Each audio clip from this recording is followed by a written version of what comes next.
Hi there. Today I want to share with you a little story about how my daughter healed from some past hurt or past trauma. I've got lots of stories like that, how she's been healing from her birth and from past traumas, but that just happened to us today, this afternoon. So I wanted to share it with you guys.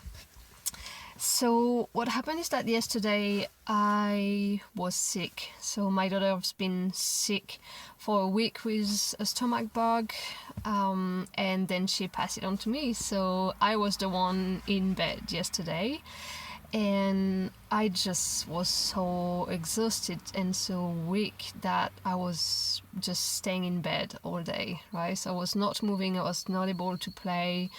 I was just not able to get up at all. So I think that was very upsetting for her and very confusing because I'm never sick. I'm always, pretty much happy to play, or at least I'm just, active and doing things. But I think that seeing her mummy lying down in bed for such a long time was really confusing for her, and I would consider that as a little trauma, right? A little hurt. So what was happening yesterday was while I was lying down is that she was very whiny. She was constantly on me. She was not able to play by herself and to do her own thing and to be happy. She was very whiny and complaining and asking me to play with her. But yeah, she was like in this not comfortable mood, right? And so she needed to cry. She needed to express that. She needed to tell me how frustrating and upsetting that was for her. But I was not emotionally available to listen to her crying. Just hearing her whining and all that in my ears for hours, I was just like, oh my God, just stop. I just can't deal with that right now. I'm really sick. And so when Daddy arrived at home, she had an immediate meltdown. She just had a big cry, and that was a really healing cry. She was like, oh, Daddy's available for me. I'm just gonna tell him how I feel about that situation, and she just let everything out, which was very good. And so that was yesterday. And today we had a nap together, my daughter and I, and when she woke up, she kind of woke up screaming and in tears, and I was like, what's going on? And she started pulling the blanket off me, and I'm like, no, I'm not gonna let you pull the blanket off. I'm cold, I don't want. And so she started pulling, and that action of pulling really gave her the trigger to her tears to come out. So she's like, I want the blanket, and that was a very good trigger for all the tears to come out, and that was really good. And after she cried for a minute or two, and I was just with her and telling her, I see you really want that blanket, but I'm cold and I'm not gonna give it to you. I want that blanket. And I knew she was using the pulling on the blanket as a way to let those feelings out. So that was kind of a pretext for her to start crying about past things that happened to her. But suddenly she started screaming, I want to play with you, while crying. I was like, you want to play with me? And I thought it's funny because she didn't ask me to play with her before. It just suddenly came out in the middle of her rage and her tears. And so suddenly I clicked. I'm like, oh, this is what she wanted yesterday. She wanted so badly to play with me, and I was lying down in bed with my eyes closed, and I was not available to play with her. And that was so upsetting for her that today she's trying with those tears and this raging. She's trying to heal from this past hurt. And this is what came out of her mouth suddenly. I want to play with you. So that, okay, she's healing from not being able to play with me yesterday, and from the whole situation of seeing me lying down for a whole day, not able to walk or talk or play with her. This is what she's healing from. And so I just let her cry. I really stayed present with her because I knew that those tears were healing tears from what happened yesterday. So I just told her, you want to play with me? You really want to play with me? She just burst in tears and kept crying and crying and crying for maybe around 10 minutes. And at some point she went and grabbed a tissue. I think she's 2.5 years old at the moment. I should have precise that. She's 2.5, and yes, that all crying lasted for 5-10 minutes, and after a while she just came and jumped in my arms for a hug, and I looked at her and I told her, I'm here. I would love to play with you.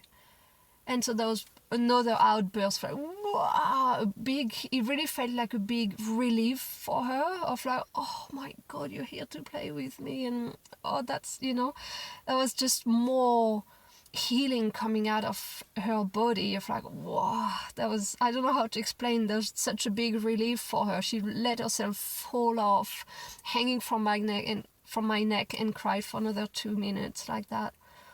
And then she was done. Then she got up, and what did she do? I think she got up and climbed out of bed and went and play, or she went and blew her nose, and then we had a great afternoon. She was not whiny at all. She was happy. She was relaxed. And this is just because she had the opportunity to heal from that past trauma that happened the day before. So yeah, I'm so glad that I'm aware of the fact that crying and raging is a healing mechanism, because if I didn't know that, I would try and stop her from crying. When she said, I want to play with you, while she was crying, I would have said, okay, let's play, we can play, look, we can do that and that and that.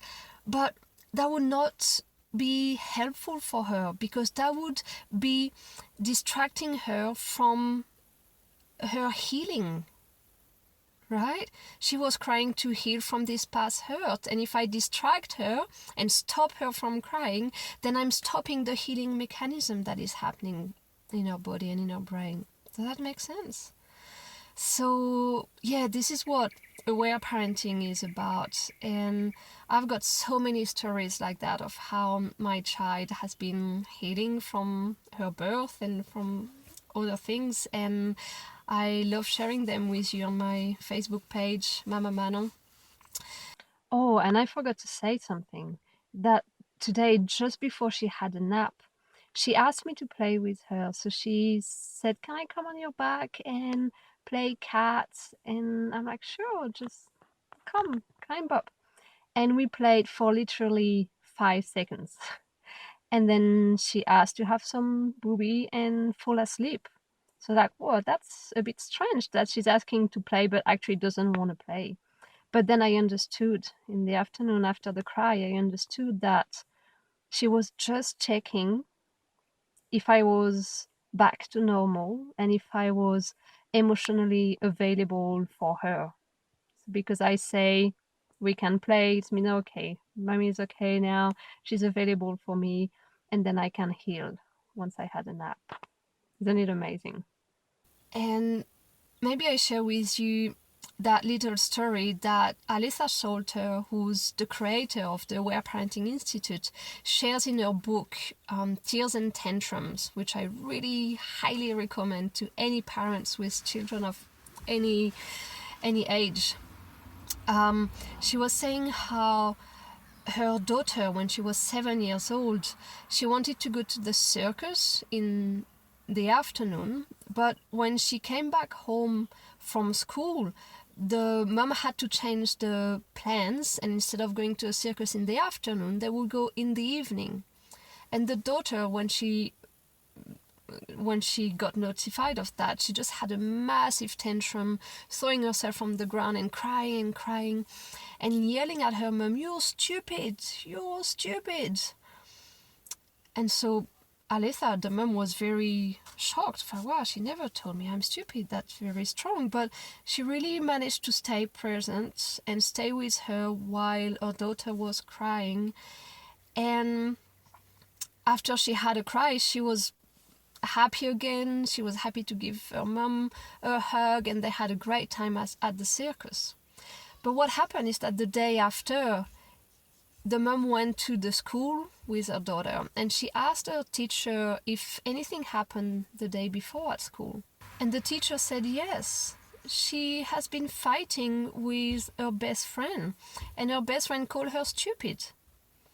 So the mom said, okay, this is why she was screaming at me, "You're stupid, you're stupid, you're stupid." And she was just healing from that past hurt of being called stupid herself. So this is just to show you how smart our kids are. They do that pretty much, unconsciously, but they know they always have a reason to cry. And if we just stay present and listen to them, don't take personally anything they say to us, but really just be present and reflect their emotions. Like, yeah, I see you're very upset. You are so upset right now. I see you. And I love you. I'm here with you. You can cry. It's okay to cry. It's okay to feel like that. That gives them lots of emotional safety to feel free to cry and to heal. And they come out of a cry or out of a tantrum so bright and light and happy. And that makes parenting so much easier. So, yeah, I hope that was useful for you. And let me know, comment underneath the video, let me know how you feel hearing that. And if you had same kind of stories, I'd love to know as well. So, yeah, thanks for watching. Bye.